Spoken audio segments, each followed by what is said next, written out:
네, 안녕하십니까. 만나 뵙게 돼서 반갑습니다. 예. 반갑습니다. 오늘은 지방자치 30년을 기점으로 해서 새로운 지방자치 시대를 다시 만들어 보자 하는 의미에서 2021년도 한국지방자치학회 추계 국제학술대회 지방 분권의 청년의 눈으로 청년이 바라보는 지방 분권 방향과 과제 설정이라고 하는 주제의 분과에서 토론의 진행을 맡게 된 제주특별자치도 의회 강성희입니다. 반갑습니다. 예, 위드 코로나를 열었지만 굉장히 엄중한 시기이기 때문에 패널 분과 그리고 참여자분들이 굉장히 제한되어 있었지만 굉장히 우리가 유튜브를 통해서 우리 토론의 자료들과 토론의 내용들이 공유할 수 있기 때문에 함께 유튜브를 통해서 공유를 해주시면 좋겠습니다. 오늘 시간이 굉장히 조금 지체되어서 토론의 그 시간들을 미리 조금 말씀을 드리면 발제는 한 10분 정도로 해주시고요. 그 다음에 토론자분들은 한 7분 정도 해주시고 종합 토론은 한 5분에서 10분 정도 그렇게 하는 걸로 하겠습니다. 괜찮지요? 네. 그러면 오늘 청년이 바라보는 지방분권 방향과 과제 설정이라고 하는 주제로 발표하실 분들과 토론자분들을 소개해드리도록 하겠습니다. 발표하실 분은 박건도 제주주민자치연대에서 활동하고 있는 청년 활동가입니다. 예, 반갑습니다. 토론자분 소개해드리겠습니다. 제주지방자치분권협의회 김동화 선생님 나오셨습니다. 예. 그리고 저희 제주특별자치도에서 제주도의회에서 저희 청년 이슈를 가장 열심히 하고 계시는 김한국 의원님 나오셨습니다. 그다음에 국무조정실에서 청년 정책을 담당하고 계시는 양호경 선생님 나오셨습니다. 네, 양호경입니다. 예. 그다음 한라일보의 고대로 기자님 나오셨습니다. 네, 안녕하십니까. 그리고 청년의 현장에서 청년의 목소리를 대변하고 있는 제주청년센터의 박경덕 센터장님 나오셨습니다. 반갑습니다. 예, 모두 오늘은 정말로 청년의 입장에서 지방 분권을 앞으로 어떻게 만들어 갈 것인지에 대한 진지한 논의를 하는 자리가 될 것 같습니다. 그러면 우리 박건도 발제자님의 발제 먼저 듣도록 하겠습니다. 네, 안녕하십니까. 저는 제주주민자치연대라는 단체에서 참여자치위원장이라는 역할로 지금 활동을 하고 있는 박건도라고 합니다. 오늘 만나 뵙게 돼서 반갑습니다. 저는 이렇게 학술적이나 이론적으로 지방자치에 대해서 어떤 전문가는 아니고요. 이렇게 활동을 하면서 제가 느끼고 좀 고민했던 것 그리고 궁금했던 것들을 좀 풀어나가는 방식으로 오늘 발표를 좀 준비를 했습니다.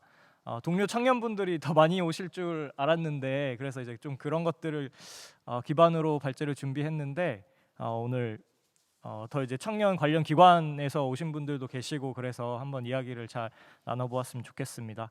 주제는 지방 분권을 넘어 풀뿌리 민주주의로라고 한번 정해봤습니다. 그 이유는 이제 차차 말씀드리면서 또 설명드리도록 하겠습니다. 지방자치가 무엇인지에 대해서는 또 너무나도 다 잘 아실 것 같아서 빨리빨리 넘어가도록 하겠습니다. 제가 그 지방자치를 이해하는 죄송합니다. 저는 지금 여기 모니터를 보고 있는데 여기 어떻게 자료가 하면 있습니다. 될까요? 네, 자료를 함께 봐주시면 좋겠습니다. 저는 여기 앞에 그 PPT를 보고 있습니다. 예, 2페이지, 3페이지 봐주시면 되겠습니다. 제가 이제 지방자치를 이해하는데 이 세 가지 주체의 관계로서 좀 이해를 하고 있습니다. 국가와 그리고 자치단체 그리고 주민 이 세 가지 주체가 어떤 관계를 맺고 그리고 그 권한과 권력을 어떻게 나누고 있는가를 기반으로 좀 이해를 하고 있는데요. 국가와 자치단체 간의 관계에서의 자치는 이제 단체 자치라고 이제 하더라고요. 그리고 자치단체와 주민 간의 관계를 또 이제 주민자치다 이렇게 이야기를 하고 있었습니다. 그리고 제가 또 지방자치를 이해하는 데는 지방자치의 목적을 함께 이해를 하고 있습니다. 그 4페이지에 보시면 첫 번째가 행정의 효율화와 능률화, 그리고 두 번째가 민주주의 확대, 그리고 주민의 자기결정권 확대라는 부분입니다. 첫 번째는 뭐 다들 아시다시피 뭐 중앙 정부라든지 국가가 지역의 모든 일들을 다 할 수 없으니 이제 효율적으로 지역에 맞는 일들을 지역민들이 할 수 있도록 하기 위해서 지방자치 제도가 필요하다, 이런 측면이고, 그리고 두 번째는 우리 대한민국이 이제 민주주의 국가이기 때문에 국가의 모든 권력은 국민으로부터 나오지 않습니까? 그렇기 때문에 그러한 권력과 권한을 돌려주기 위해서 주민의 자기결정권 확대의 필요성에 의해서 지방자치 제도가 필요하다, 이렇게 두 가지 목적을 또 기초로 지방자치를 이해하고 있습니다. 제가 또 한 가지 도식화를 한번 해봤습니다. 뭐 완벽하거나 이론적으로 그렇게 깔끔한 건 아니겠지만 한쪽에는 행정의 아까 효율화, 능률화를 놓고, 그리고 한쪽에는 주민 자기결정권 확대라는 부분을 놨습니다. 그래서 이제 지방자치 정책이 이루어지는 데는 아마 이 중간에 어느 한 점을 찍을 수 있지 않을까라는 생각을 좀 해봤습니다. 그렇게 해서 어떤 지방자치를 이해하는데 제가 이렇게 한번 5페이지에 보시면 도식화를 해보았습니다. 뭐 고려 시대나 조선 시대 때는 아무래도 전제 왕권 국가였기 때문에 국가가 백성을 통치하는 그런 형태였을 겁니다. 특히 이제 왕이 모든 것들을 결정할 수 있고, 아니면 거기에 중요한 대신들이 결정을 해서 백성들에게 이렇게 통지하는 그런 방식의 통치였다면, 현재의 지금 대한민국의 상황은 이런 상황이 아닌가, 이렇게 생각을 하고 있습니다. 6페이지에 보시면 국가가 있고, 그리고 자치단체가 있고, 이렇게 주민이 있습니다. 이 원의 크기는 그 주체가 가지고 있는 권한과 어떤 권력의 크기라고 한번 봐주시면 좋겠습니다.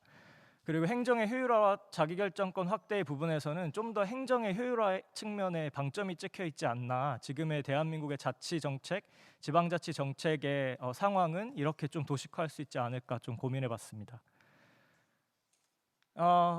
지방자치의 역사인데 시간 관계상 좀 뛰어넘겠습니다.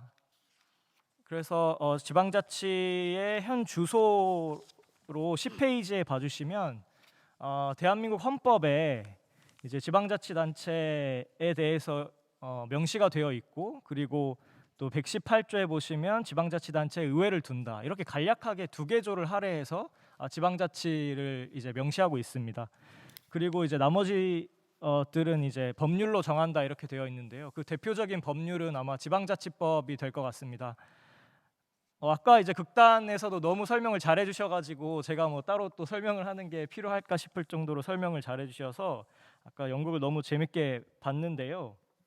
그 지방자치법에 보시면 이 법은 지방자치단체의 종류와 조직 및 운영에 관한 사항을 정하고, 국가와 지방자치단체 사이의 기본적인 관계를 정함으로써 지방자치 행정을 민주적이고 능률적으로 수행하고 지방을 균형 있게 발전시키며 대한민국을 민주적으로 발전시키는 것을 목적으로 한다라고 하고 있고, 그리고 지방자치단체의 종류는 이제 11페이지에 보듯이 광역자치단체와 기초자치단체로 이렇게 구분하고 있습니다.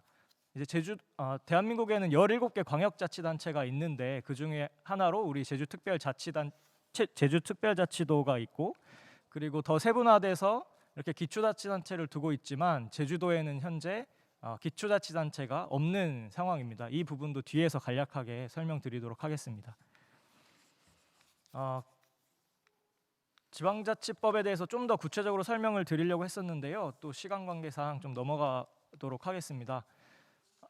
이렇게 지방자치법이 있음에도 불구하고 아까 극단에서 설명을 잘 해주셨는데요. 제주도에는 이제 제주특별자치도 설치와 그리고 국제자유도시 조성을 위한 특별법에 의해서 그런 지방자치 제도라든지 이런 것들이 많이 규정되고 있습니다. 그래서 제주특별자치도에서 좀 알아보도록 하겠습니다.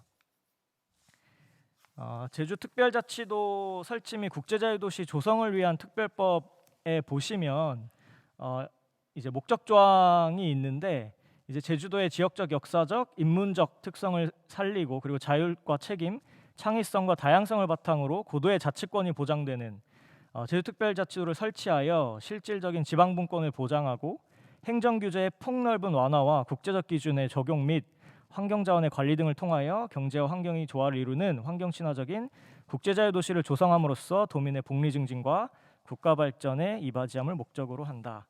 이렇게 좀 긴 목적 조항이 있습니다.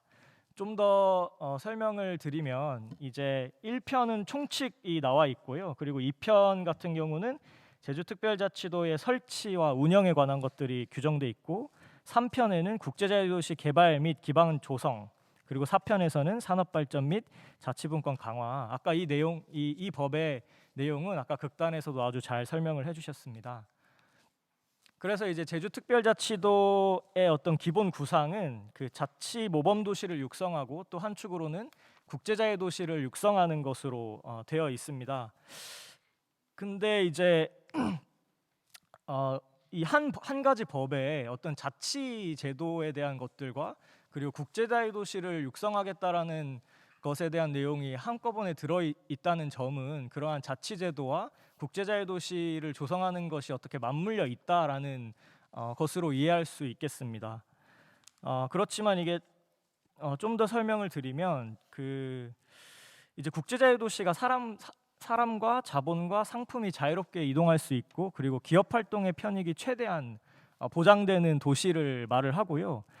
그래서 어떤 규제 완화를 통해서 이상적인 자유시장 경제 모델을 구축하는 것을 목표로 한다. 이렇게 이야기하고 있습니다.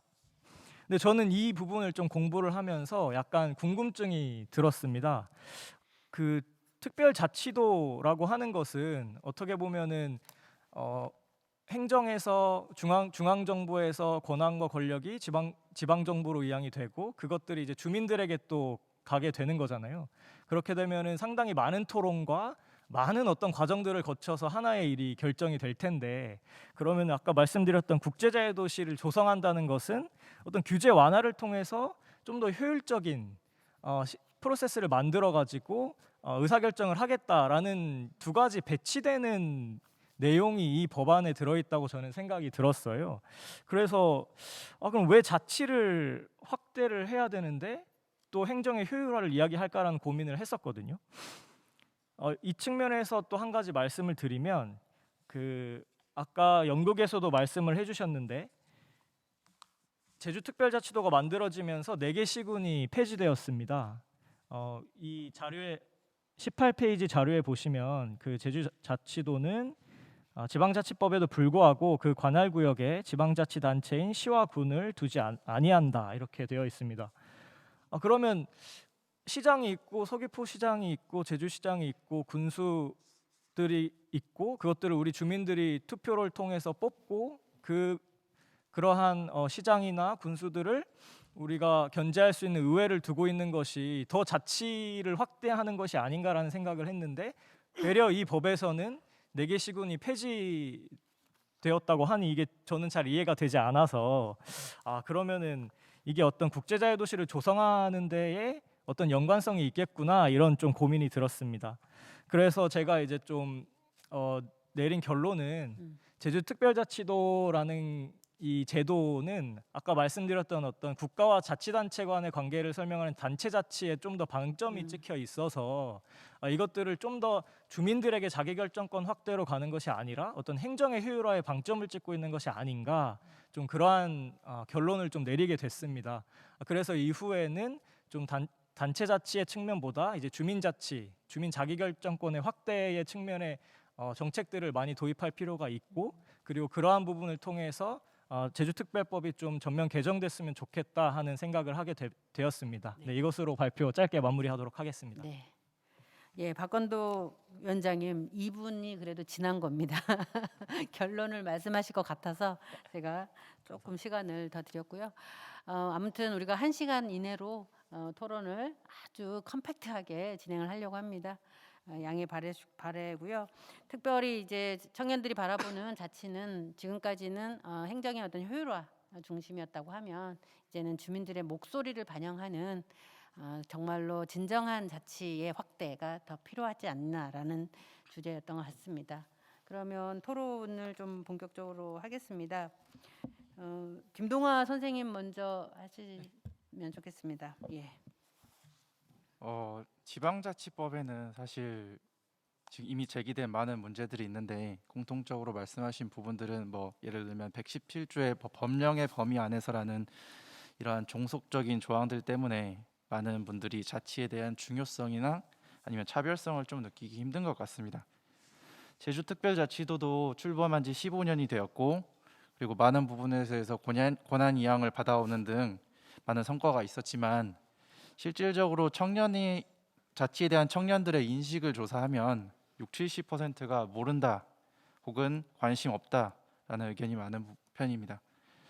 앞선 세션에서도 그 위원님이 제주도가 왜 특별자치도인지 모르겠다, 제주도가 다른 시도하고 차별된 점을 모르겠다, 왜 선도적인 모델이 모르겠다라는 말씀을 하셨는데, 이러한 일선에 계신 분들도 이런 말씀을 하시는데, 하물며 저희 청년들이 이러한 부분을 실질적으로 와닿기에는 좀 힘든 부분이 있다고 생각합니다. 또 많은 청년들 입장에서는 타 지역하고 비교할 수밖에 없는데, 타 지역과의 차별성은 오히려 떨어진다고 저는 생각을 합니다. 또 지방자치에서 청년 문제라고 하면 항상 나오는 문제가 일자리 그리고 지역 불균형 문제고, 또 최근에는 문화, 즐길거리 이런 부분이 추가되는 것 같은데, 이런 부분이 실질적으로 해결되기 위해선 청년들의 참여가 필요한데, 이러한 참여율과 관심도로는 실질적으로 해결되기 힘들다고 생각합니다. 제 생각에는 오래전에 여성들의 인권이나 정치적인 참여를 독려하기 위해서 국회의원이나 도의원 또 많은 분야에서 여성의 비율을 고정해서 참여를 독려했던 성공적인 사례를 따라서 청년도 도의회 같은 실질적인 조례를 제정할 수 있는 기관이나 또 정책자문위원 같은 부분에서 청년 비율을 할당을 해서 참여율을 높이고 관심도를 높이는 방안은 어떨까 제안을 해봅니다. 흔히 지방자치를 함께 그려나가는 사회라고 하는데, 지금 이러한 청년 참여도와 관심도로는 사실상 기성세대가 대신 그린 사회를 저희가 살아가게 됩니다.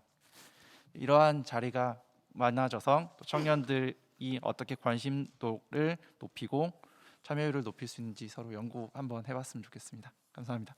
예, 굉장히 짧게 타이트하게 해주셨네요. 감사합니다.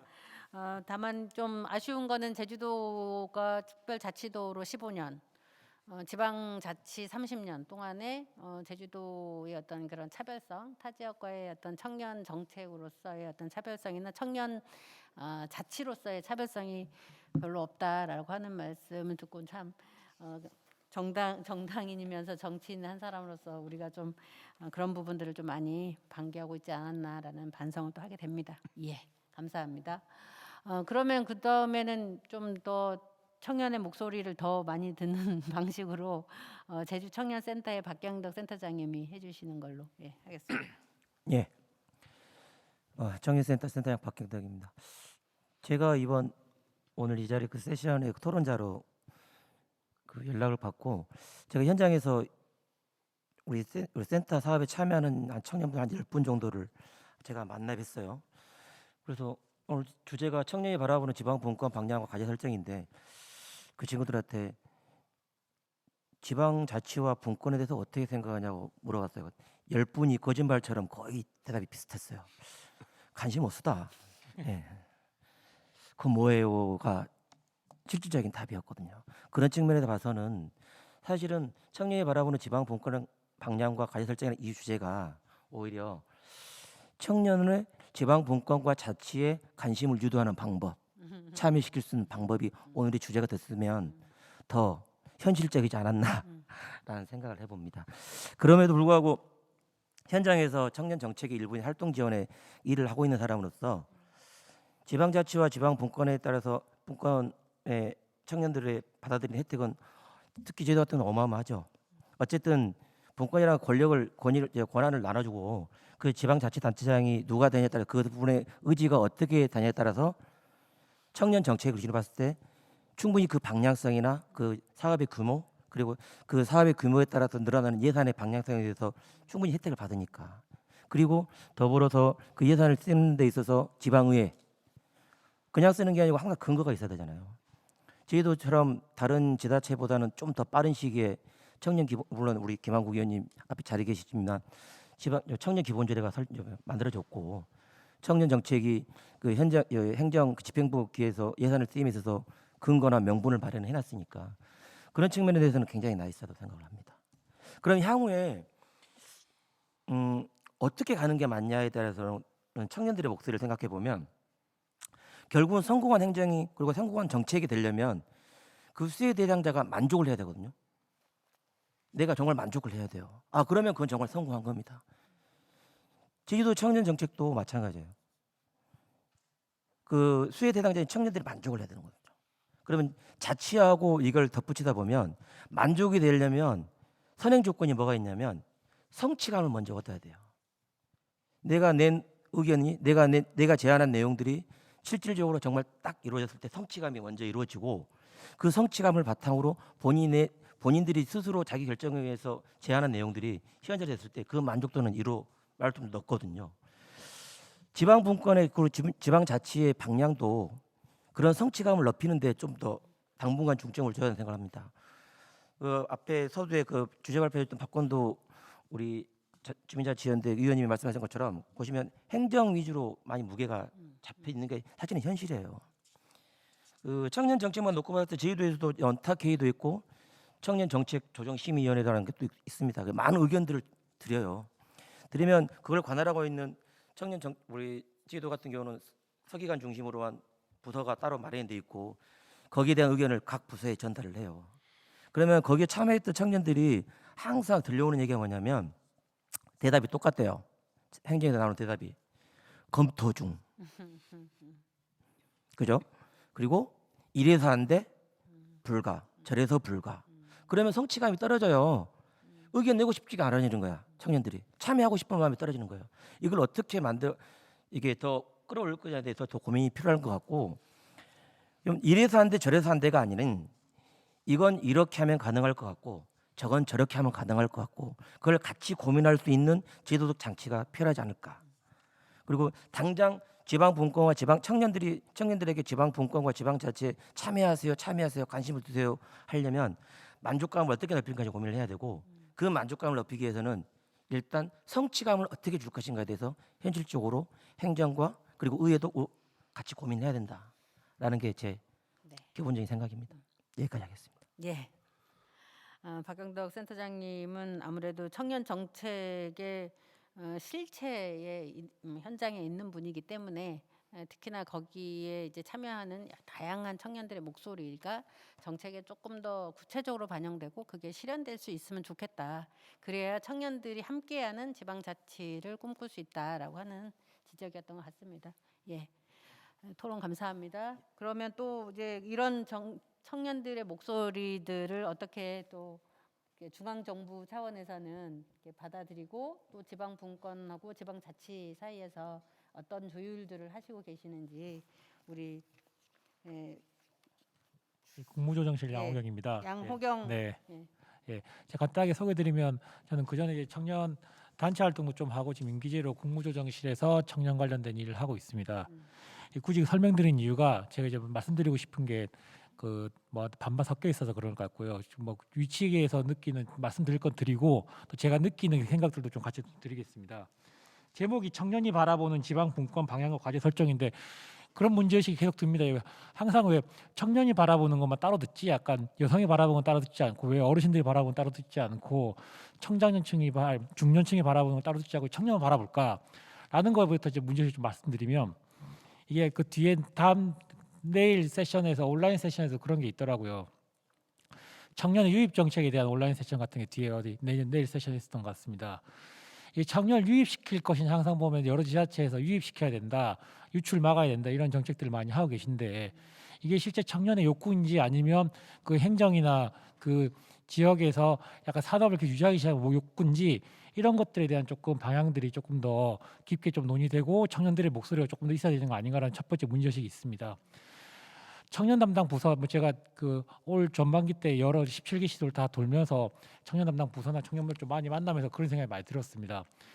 모 도에 갔었는데 그 도에 담당 청년 정책 담당하시는 과장님이 뭐 산업 그냥 기업 하나 유치하면 되죠, 막 이런 식의 약간 문제식들이 있으셨는데 이제 실제 그것만으로 청년들이 유입될 것인가, 유출을 막을 것인가, 아니면 그 청년들이 그 지역에서 살 것인가라는 문제의식이 좀 들었고요. 하나만 더 좀 조금 사이드 얘기 좀 드리면 서울에 작년에 이제 제가 서울지자체, 서울시에서도 제가 한 4년 정도 근무를 했었었는데 서울에서 이제 한창 이제 그 컴팩트 시티 21분 내에 무슨 가까이 다 모든 자기 생활 여건을 누릴 수 있는 도시들이 논의가 되고 있고 반대로 경남에서 시작된 메가시티 논의들이 막 되고 있는 과정들을 보면서 실제 이 지방자치를 하는 과정들에서 어떤 게 조금 본질적인 고민인가 싶은 생각이 들었고 결국은 그 인간으로서 살아가는 것들이 조금 중요한 거 아닌가 좀 생각이 들면서 청년 정책 얘기를 조금 드리겠습니다.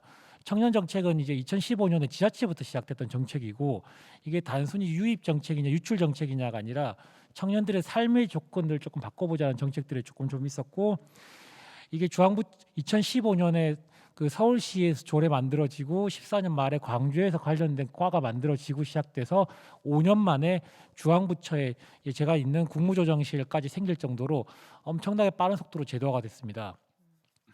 전국에 한 200여 개 가까이 되는 기초지자체 조례들이 생겼고 담당 부서들도 대부분 다 조금씩 기초 다니는 팀 정도 만들어지고 180여 개 위원회가 만들어지고 160여 개 청년 참여 기구라고 표현되는 이 청년 사람들이 정책을 제안하는 프로세스가 막 생겼죠. 여성이나 청소년이나 다른 영역에 비해서 엄청 빠른 속도로 제도화되었다고 거버넌스 하시는 분들이 다 그렇게 평가하시더라고요.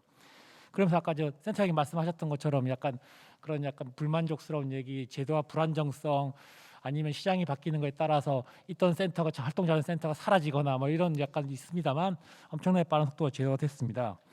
이게 아까 발제 때 말씀 주셨던 주민 참여 문제랑 똑같은 것 같습니다. 어쨌든 청년이 참여해서 청년 정책을 만든다라는 관점에서 자치적인 영역에서 엄청나게 많이 제도화됐기 때문에 기초에 시작됐고 중앙부처는 이제 그런 차원에서 그 제도화되는 과정들을 자율성을 침해하지 않고 어떻게 서포트할 것인가의 관점에서 중앙부처에서 고민을 많이 하고 있습니다.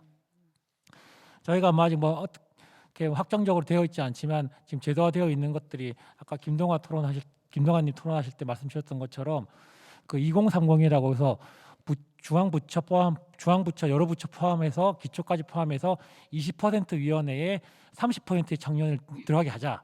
뭐 이런 것들 포함해서 청년 참여를 제도화하는 게 중앙부처의 큰 고민이고요. 뿐만 아니라 서울시나 몇몇 기초에서 시작됐던 청년 자율 예산, 주민 참여 예산 방식의 청년 자율 예산 같은 것들 실제 어떻게 권한을 줄 거냐 이런 의견이 있어요. 제안하고 그 행정에서 그냥 받았고 끝나는 게 아니라 어떻게 이런 것들 조금 제도에서 청년들이 결정하게 할 거냐 만족감을 줘서 청년들이 이 공동체가 이 지역이 이 자치가 내 것이고 내가 살아가는 곳임을 좀 알 수 있을까 이런 차원에서 조금 청년 정책들 많이 고민하고 있고요. 그런 차원에서 뭐 지금 당장 저희가 뭐 그 예산이 뭐 내년에 확보된 건 아니지만 이제 법률안 개정안 등을 통해서 어떻게 지자체의 조금 예산적인 지원과 청년 참여 지원들을 할 수 있을지를 검토하고 조금 더 구체화해서 개정안들을 마련하고 있는 과정이 있습니다. 네, 여기까지 하겠습니다. 예. 네. 양호경 정책 보좌관님이신 건가요? 정책관이신가요? 정책소통관 예, 소통과장입니다. 예. 예. 청년 정책 소통관. 예. 중앙 정부에서도 굉장히 이제 청년에 대해서 그리고 청년의 정책들을 각각의 다양한 지방 자치의 어떤 다양성들을 훼손하지 않으면서 조금 더 지방에서 요구하는 것들을 지원해 주는 방식 그러면서도 전체적으로는 청년의 참여 그리고 청년의 관심을 이끌기 위해서 굉장히 다양한 방식의 고민을 하고 있다라는 말씀이신 것 같습니다. 뭐 중앙 정부가 그렇게 노력을 하고 있으면 지방 정부에서도 뭐 이러저러한 노력을 하고 있는데 우리 김한국 의원님이 우리 정말 제주도에서는 청년 정책과 관련해서는 뭐 조례 제정부터 시작해서 열심히 살펴보고 계신데 청년들 목소리를 듣고 어떤 소감이신 것 같아요? 예, 저는 오늘 박건도 우리 발제자의 발표문을 들으면서 참 이제 정치가 새로운 변곡점을 맞았다고 생각합니다. 기성 정치인들이 생각하지 못했던 여러 가지 참신한 제안, 저는 전적으로 동의하면서 말씀을 좀 드리겠습니다. 한 6가지에 대해서 지금 말씀해 주셨는데요. 결론적으로 말씀드리면 지방분권의 지향점 자체가 주민의 자기결정권 확대라는 부분에 대해서는 전적으로 동의를 합니다. 그 부분이야말로 이제 우리 지방정부에서 하고자 하는 여러 가지 일들에 대해서는 책임지는 그런 지방자치의 뜻과 맥락을 같이 한다고 보고요. 그 6가지 부분에 대해서 제가 구체적으로 말씀드릴 수는 없지만 여러 가지 좀 미비된 부분은 보완하고 그리고 수정할 부분은 수정해야 되는데 지금 현재 7단계 제도 개선이 지금 제한이 돼 있고요. 이 내용들에 대해서 우리 아까 박건도 그 발제자가 말씀하신 여러 가지 내용들을 좀 녹아내려 가다 보면 오늘 우리 청년들이 바라보는 시각에서 우리 지방분권 그리고 어찌 보면 그 기초자치단체의 부활을 통한 풀뿌리 민주주의 이게 실현될 수 있는 그런 어찌 보면 오늘이 변곡점이라고 저는 생각하고요. 이런 여러 가지 좋은 내용들에 대해서는 여러 가지 우리 의회에서도 그렇고 우리 도에서도 그렇고 앞으로 면밀한 검토가 필요하다고 보고요. 가장 중요한 부분은 제가 결론적으로 말씀드리면 청년이 바라보는 지방분권의 방향과 과제 설정이라고 저는 봅니다. 오늘 그래서 그리고 특히 또 저는 또 우리 박건도 발제자가 좀 대견스러운 게 제가 그동안 봐왔던 박건도 청년이 아닌 이제는 나름대로 깊이 있는 그런 제도 개선과 관련돼서 제안해 준 거에 대해서 저는 상당히 기쁘게 생각하고 제가 우리 박건도 발제자를 안 지가 벌써 한 7, 8년 되는데 저 역시도 뿌듯합니다. 이렇게 젊은 청년들이 좋은 제안을 해 주셔서 고맙고 저희가 봤을 때는 이제 어찌 보면 우리 의회라든지 우리 집행부 입장에서 봤을 때는 앞으로 그 청년들의 역량 강화 그리고 실제적인 참여를 이끌 수 있는 여러 가지 변화를 모색할 수 있는 그런 부분들에 대해서는 앞으로 우리 의회도 그렇고 기성세대도 그렇고 적극적으로 참여할 수 있도록 저희가 항상 응원하고 박수 쳐주는 게 우리 진정한 청년들이 또 정치를 할 수 있는 그런 모태가 될 수 있지 않나 생각하면서 오늘 발제 잘 들었고 저도 오늘 여기서 많이 배우고 갑니다. 이 내용에 대해서는 제가 다시 한번 좀 내용을 세부적으로 봐서 반영할 수 있는 부분은 반영할 수 있도록 저도 최선의 노력을 다하겠다는 말씀드리면서 제 말을 마치도록 하겠습니다. 고맙습니다. 예, 김한국 의원님은 우리 청년들을 어디서나 격려하시고 또 청년들의 역량이 날로 커져가고 있는 것들을 체감하신다.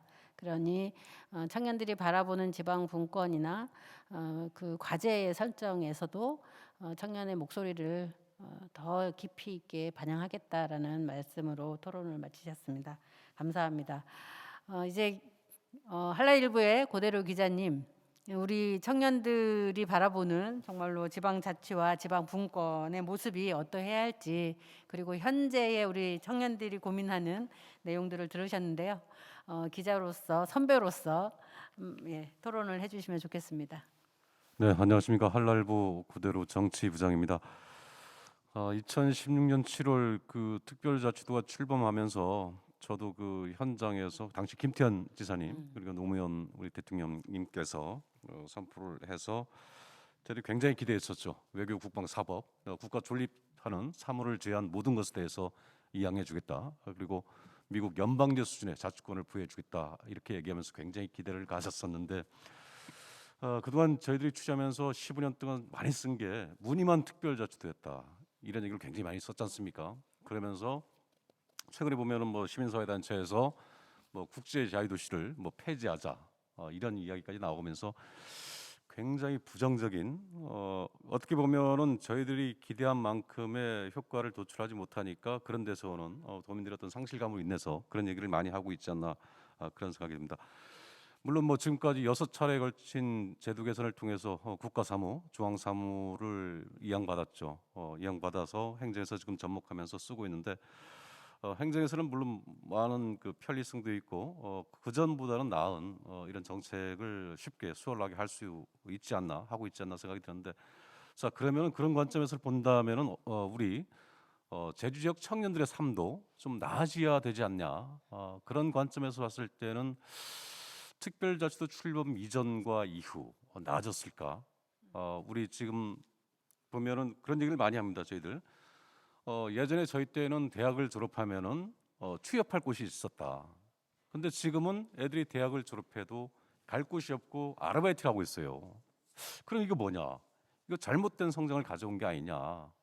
그런 생각을 많이 하고 있는데 우리가 보면은 제가 자료를 찾아보니까 2019년도 같은 경우에는 제주도에 있는 20대 청년 순유출이 1,029명, 지난해에는 1,178명으로 늘었습니다. 청년 인구가 따르는 게 뭐냐? 결국은 제주에 우리 청년들이 일할 수 있는 공간, 취업할 수 있는 게 없지 않습니까? 그러다 보니까 일자리를 찾아서 계속 그 빠져나가는 일이 반복되고 있는데 그렇다고 뭐 그런 제주 청년들을 잡아낼 수 있기 위해서 기업을 유치해야 되는데 도에서는 열심히 한다고 해요.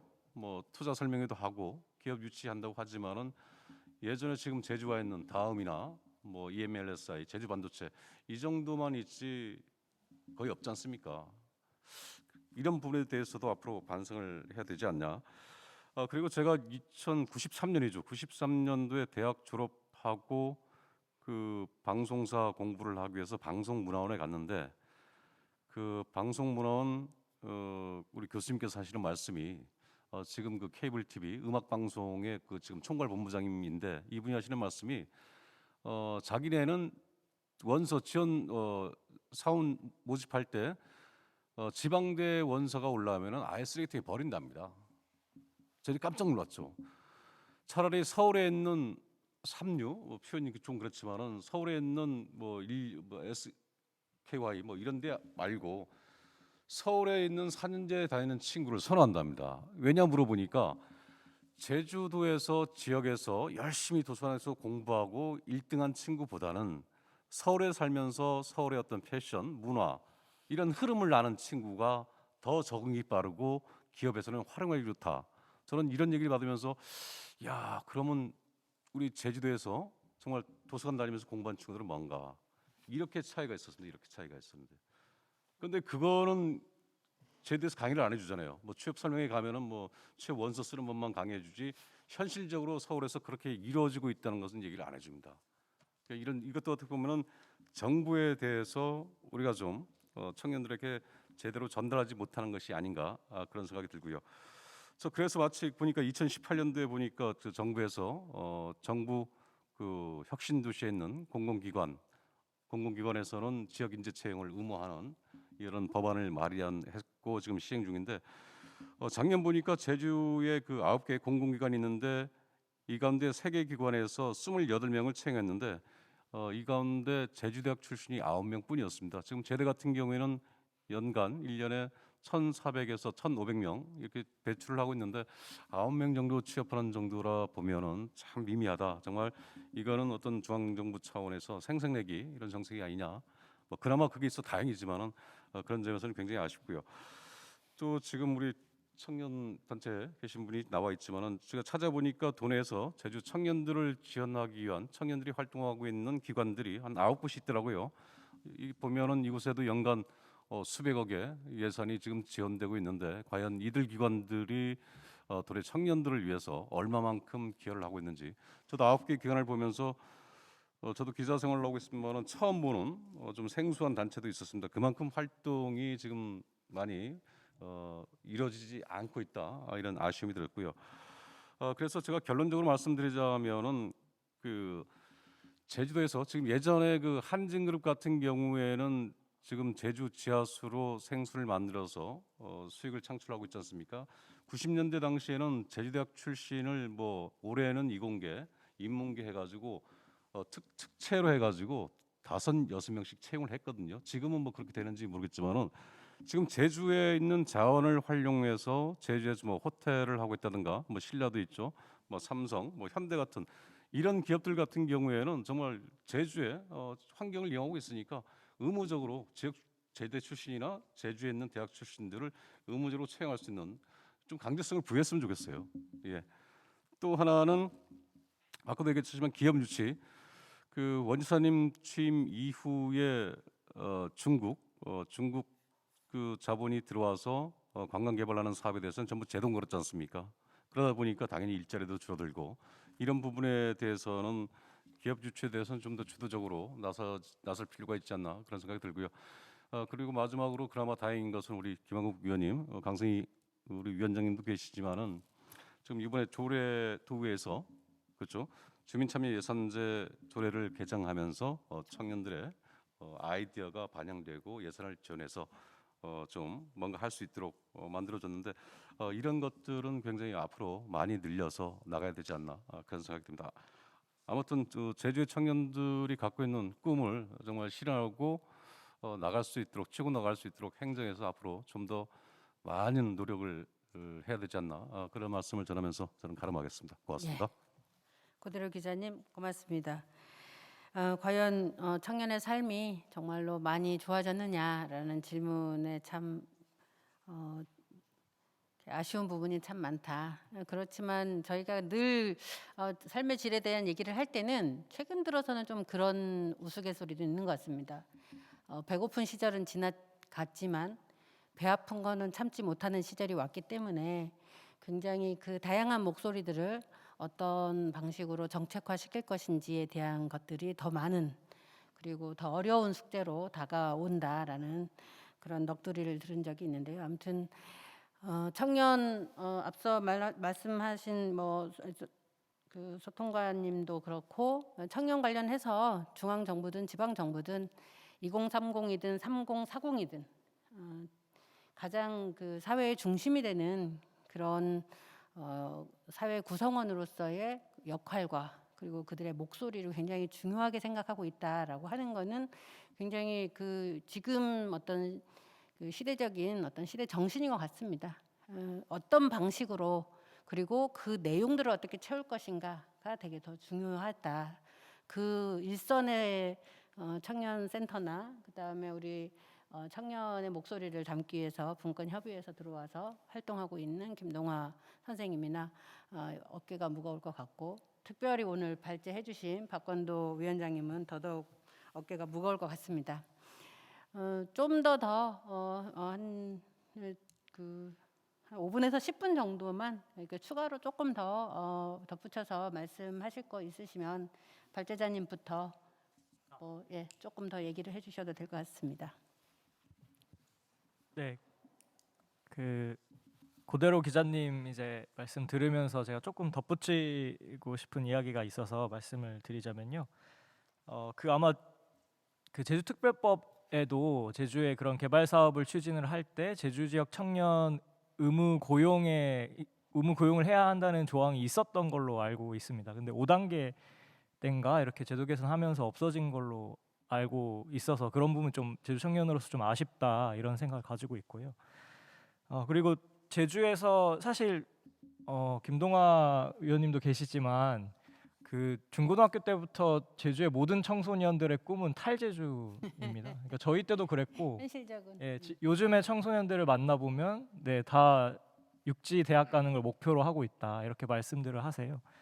근데 그게 이제 왜 떠나는 것일까라고 했을 때는 이게 단순히 일자리 문제만은 아닌 것 같다. 이게 보시면은 제주의 고용률은 상당히 높거든요. 그러니까 많은 청년들이 일은 하고 있습니다. 근데 문제는 전국에서 가장 낮은 임금을 받고 일하고 있고 가장 불안정한 일자리에서 일을 하고 있다는 게 좀 문제인 것 같습니다. 그래서 일자리 측면에서는 좀 그러한 양보다는 질적인 측면에서 좀 개선해야 할 필요가 있다고 생각이 들고요. 그리고 또 제주 청년들이 좀 이렇게 제주에 머무를 수 있게 하는 거는 일자리뿐만 아니라 어떤 자기가 자기의 동네에 자기의 삼터의 주인으로서 참여하고 아무리 좀 더러운 방이라도 내 방이라고 하면은 이렇게 주섬주섬 치워야겠다 이런 생각도 들고 좀 개선하는 데 노력을 해야겠다 이런 생각이 좀 들기 마련이지 않습니까? 그러니까 그러한 좀 권한들도 많이 청년들에게 주셨으면 좋겠다. 좀 그런 말씀을 드리고 싶습니다. 네, 이상입니다. 예. 또 뭐 한마디씩 그래도 하실 분들은 자유롭게 하셔도 될 것 같습니다. 그럼 마지막으로 네. 제가 간단하게 말씀 좀 드리고 싶은 건 이 현장에 있으면서 결국은 그 청년들을 만나고 얘기를 해보면 청년 정책 하면 흔히 나오는 얘기가 취업 창업이죠. 너무 많아요. 여성 관련 부서 가면 여성 청년 일자리에 대해서 사업이 있고 문화예술 관련 가면 문화예술 청년들에 대한 사업이 있습니다. 중요한지를 요즘 청년들이 저희 기성세대가 생각하는 것보다 훨씬 더 현명합니다. 다 알아요, 중요한 거.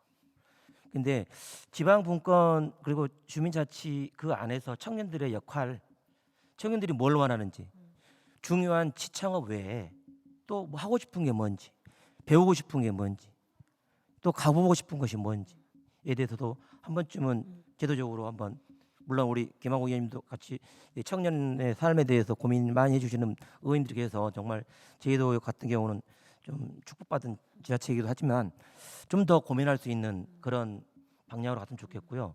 결국은 지방 분권은 중앙 권력을 지방에다 이양을 해준 거지 않습니까? 그럼 지방 정부를 뭘 고민해야 되냐면 그 주체인 청년들한테 권력을 다시 어떻게 나눠줄 것인가에 대해서 또 고민을 해야 돼요. 어떻게 제도적으로 현명하게 해줄 것인가. 다시 말씀드리지만 만족감을 줄 것인가, 성취감을 줄 것인가에 대해서 한 번쯤은 이 공론회장이 필요하지 않나 그런 생각을 한번 해봅니다.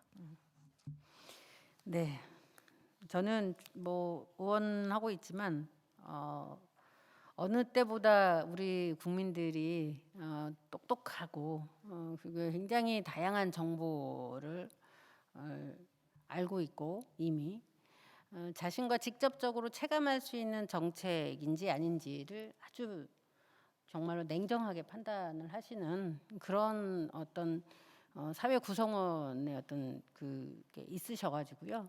정말로 이 다양한 사회 구성원들의 욕구를 앞서 말씀하신 것처럼 어떻게 정책이 늘 뒤처져서 의견을 수렴하는 것 때문에 그런 건지 행정의 절차를 밟느라고 그런 건지 늘 사회의 요구보다는 정책이 늘 좀 지체되죠. 그래서 그런 부분들 때문에 불만족이 높고 불일치하는 그런 현장의 문제 이런 부분들은 조금씩 더 빨리 개선하면 좋겠다라는 말씀이신 것 같습니다. 네, 정말로 저도 공감하고요.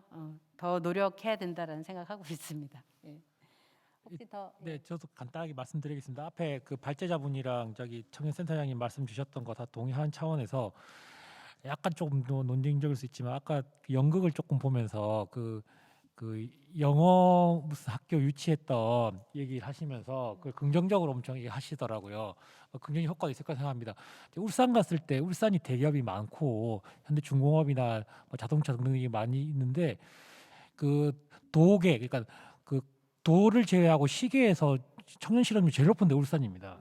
이게 보면서 이 기업을 유치하고 어떤 뭐 자원이 들어오는 게 실제 그 지자체를 강화시키고 자율성을 강화하고 하는 거에 그 논리에 도움이 되는지는 다시 한번 좀 평가해 볼 필요가 있는 것 같고 이게 너무 기존의 행정들이 너무 약간 기업 유치하면 돼야 돼 이런 식의 관점들은 조금 다른 차원이 좀 필요하지 않나 싶었습니다. 경남 가서 메가시티 관련된 얘기를 조금 하면서 제가 약간 요즘 속된 말로 띵 했던 게 약간 이 청년들이 갖고 있는 연결의 욕구 같은 것들에 대해서 메가시티의 제일 메인은 교통이라고 하시더라고요. 그런 측면에서 이게 내가 어떤 걸 하고 싶으면 누군가한테 배운다던가 경험을 할 수 있는 것들을 내 직주 근접에서 가까이 갈 수 있는 그런 가능성들이 있을까 그런 것들을 조금 어떻게 구축해 갈 것인가에 대한 고민이 조금 더 있으면 어떨까 싶었고 이게 제주도 아까 말씀하셨던 건 제주도에서 다 떠나고 싶어한다 탈제주가 꿈이라고 하셨던 게 저도 약간 지방에서 서울로 올라갔었던 게 꿈이었었습니다. 제가 경남 출신인데 경남에서 중고등학교 때 서울로 가는 게 꿈이었어요. 왜 그랬을까 계속 관추해 보면 이게 진짜 내가 굳이 뭐 잘나고 이런 거 뭐 일자리를 넘어서서 그냥 연결되고 조금 더 약간 내가 하고 싶은 것들을 배울 수 있고 경험할 수 있는 기회들인 것이 않나 싶은 생각이 조금 들었고요. 저는 개인적으로 몇 월인지 기억 안 나는데 제주도 왔었을 때 그 과장님이랑 같이 소개시켜 주셔서 가셨던 우리 더 큰내일 센터 갔을 때 저는 개인적으로 나름 약간 연결성 이런 것들이 조금 보여서 저는 세부적으로 모르겠습니다만 그런 가능성들이 조금 좋았던 것 같습니다. 예. 네. 네, 제주가 잘하는 것도 있고 제주에서 잘하는 청년들은 정말로 제주를 한번 떠나서 조금 더 다양한 경험을 하고 싶은 욕망은 다 있는 것 같고요. 그것이 또 아까 말씀하신 것처럼 또 연결되는 걸로 다시 되돌아와서 또 지역 사회에서 꿋꿋하게 정말로 사회 구성원으로서 책임을 다하면서 살 수 있는 그런 걸 선택할 수만 있다고 하면 참 더 좋겠다는 생각이 듭니다. 예. 혹시 김동완 선생님도 한마디 하실 거 있습니까? 예. 뭐 고대로 기자님 다른 부분은 다 동의하는데 사실 뭐 외부에서 제주도의 자원을 활용하는 기업이 제주대학교 출신이나 한라대학 출신이나 뭐 이런 부분을 뭐 4명, 5명 고용하면서 이런 부분은 사실 일자리에 대한 근본적인 해결책은 되지 못하는 것 같습니다. 이제 더 이상은 그건 솔직히 말씀드리면 기성세대들의 생각이고 뭐 제주 청년센터나 더 큰내일 센터 뭐 이쪽도 사실 그 부분을 새로운 방법으로 해결하고 싶어서 이렇게 만든 센터들이라고도 생각하고 사실 저는 첨단 기술 과학단지도 뭐 IT, BT 이런 걸 새로 하시겠다고 하는데 솔직히 제주대학교하고 어떠한 연구라든지 이런 부분에서 커뮤니케이션도 없고 그 부분에 대해서 일자리 창조에 대한 논의도 없이 새로운 산업이 진행된다는 것 자체도 사실 큰 문제라고 생각합니다. 이런 부분에서 좀 더 기존 산업들에 대해서도 어떤 문제가 있었고 어떤 과오가 있었는지도 좀 검토해 봤으면 좋겠습니다. 네, 갈수록 어려운 과제가 쌓여가는 것 같습니다. 김한국 의원님도 마지막으로 한마디. 예. 예. 저는 강론보다는 좀 총론적인 얘기를 많이 좀 하고 싶은데요.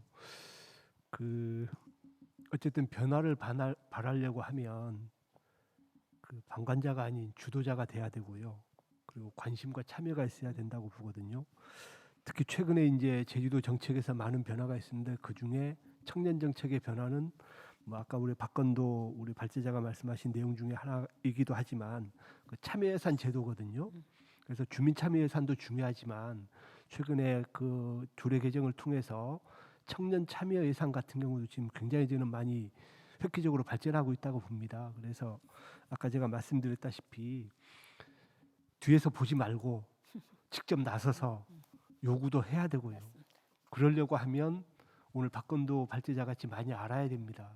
그래서 저는 우리 청년들에게 부탁드리고 싶은 게 항상 관심을 갖고 요구하면 그런 얘기 있지 않습니까? 두드리면 열린다고 계속 열릴 것입니다. 그래서 오늘 이 자리가 그 시작이기도 하지만 우리 행정도 열심히 하겠지만 이 방송을 보는 우리 청년들이 주도적으로 좀 나서서 요구도 하고 또 우리 의회도 찾아오고 해서 저는 이 자리를 통해서 뭐 여러 가지 예산이 정책의 일부긴 하지만 그 예산을 통해서라도 정책이 반영될 수 있도록 우리 청년들이 적극적인 관심을 다시 한번 좀 부탁드리는 바입니다. 예, 고맙습니다. 예, 감사합니다. 고대리 기자님도 마지막으로 한마디. 예, 그 아까 더큰내일센터 말씀하셨는데 저도 취재를 했었는데 뭐 아시다시피 이곳에는 연간 한 50억 정도 예산이 지원됩니다. 하지만은 지원되는데 그 지원하는 그 투자 대비 어떤 청년들의 창업이나 취업 보면 굉장히 미미하거든요. 그래서 저는 이거를 어떤 보여주기식 어떤 정책으로는 바람직하지만은 현실적으로 확대하는 데서는 좀 더 검토해 볼 필요가 있지 않나 그런 생각이 들고요. 그 제주도 같은 경우는 최근에 그 4차 산업 관련해 가지고 국가에서 지원되는 공모 사업들이 굉장히 많이 벌어지고 있는데 마찬가지로 지적을 잘하셨는데 그거에 참여할 수 있는 제주의 인력들이 그렇게 많지가 않습니다. 그러다 보니까 결국 국가에서 제주에 지원을 해주더라도 그 사업에 참여하는 친구들은 육지에서 온 친구들이거든요. 그래서 그런 친구들이 제주에 사무실을 차려놓고 주소만 이전해 놓고 실질적인 뭐 기업 활동, 연구 활동, 뭐 육지에서 하는 이런 일이 벌어지고 있는데 이런 것에 대해서도 좀 더 우리가 행정에 관심 있게 가져서 체크를 해야 될 것 같습니다. 네, 역시 기자 고대리 기자님은 기자답게 날카로운 부분에 대한 지적이 있었습니다. 지방자치 30년은 이미 지방자치도 청년의 시기를 넘어서 장년의 시기로 접어든 것 같습니다. 그만큼 우리가 주민의 참여 그리고 주민의 관심이 뒷받침되어야만 그 지방 정부가 변하고 중앙 정부가 변하는 것 같습니다. 청년 시기는 누구에게나 다 있습니다. 그렇지만 청년의 감수성은 어느 때에 사느냐에 따라서 달라지는 것 같습니다. 우리 시대에 우리 청년들이 안고 있는 고민들이 우리 지방 정부와 중앙 정부의 정책에 반영이 돼서 좀 더 본인의 삶들, 청년의 삶을 바꾸는 그런 역할들을 우리 청년들도 함께 해주셨으면 좋겠다는 말씀 드리면서 오늘 우리 청년이 바라보는 지방 분권 방향과 과제 설정이라고 하는 토론을 마쳐도 되겠습니까? 예, 참여해 주셔서 감사합니다. 예, 고맙습니다. 감사합니다.